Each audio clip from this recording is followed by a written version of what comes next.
So my main takeaway to like break this down in as simple an explanation as possible is under the Trump administration, which, by the way, it is worth noting that 54% of Hispanic Americans voted for President Trump. I think that's always notable. And a huge issue for Hispanic Americans is immigration. They tend to be the biggest immigration hawk, short of the hyper conservative white boomers. President Trump was elected in some part because people are sick of having open borders and people being here illegally. Now, we can litigate how we feel, how you feel, but it is extremely popular among the American public wanting to deport people who have been here illegally, who are overstaying their visas, who, have crossed the border numerous times without any penalization whatsoever. It is also 2025. It is not 2020. And the idea that people like Dana Bash, who is a friend of mine, can go on TV and say this is not a riot and they're not going to just be read to hell as she was all day yesterday. This is a totally different era.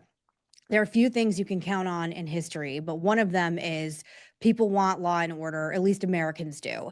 And anytime there isn't law and order, it benefits Republicans and it penalizes Democrats. That's in no small part how President Nixon got elected, and I think in no small part how Trump got reelected. And the thing I don't understand with these lawmakers, Democrat lawmakers, is one thing I learned in 2020, which I didn't know before, is that people on the left, not everybody, but most progressive lawmakers are fine with violence, destruction, looting, businesses being destroyed, small businesses being destroyed, people's lives being destroyed, as long as it is for a political movement that they agree with.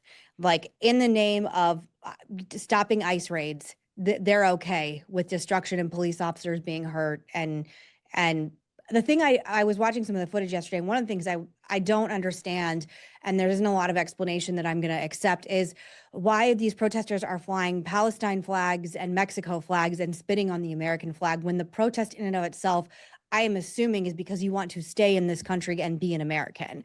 I also think the state of California, which I know you love, Miranda, and we have many friends who live in California who I also love and respect. I don't totally get why you all still live there, but everybody's choice is their choice. California should be this metropolis for America. It's the fifth largest economy on the planet. And Los Angeles is a disaster. It's actually, a sort of beta test for what can go wrong with the wrong policies.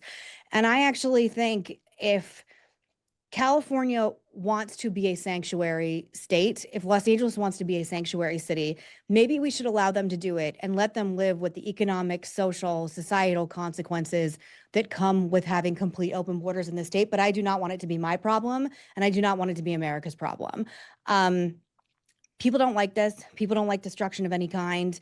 I've sat in on more focus groups than I could possibly tell you. You can look at any data in any polling place, anywhere. People don't like it. And the problem for Democrats right now is you can't come out and say you're okay with all of this. You're anti to making people who have been here illegally leave the country. Again, we can have a conversation about dreamers and people like that, but I just think Democrats are like Lucy with the football. It's like, didn't you learn in 2020 how badly this turned out for you? We just had another referendum election, and this is a lose, lose, lose issue.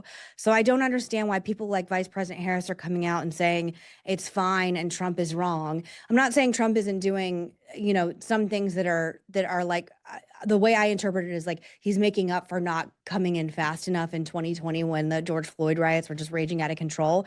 But I think if these people think that we're going to have another summer of love like we did in 2020, expect the National Guard and Marines and have major military presence in your cities if you think that's going to happen. The American public are not going to put up with it, and the Trump administration sure as hell is not going to put up with it.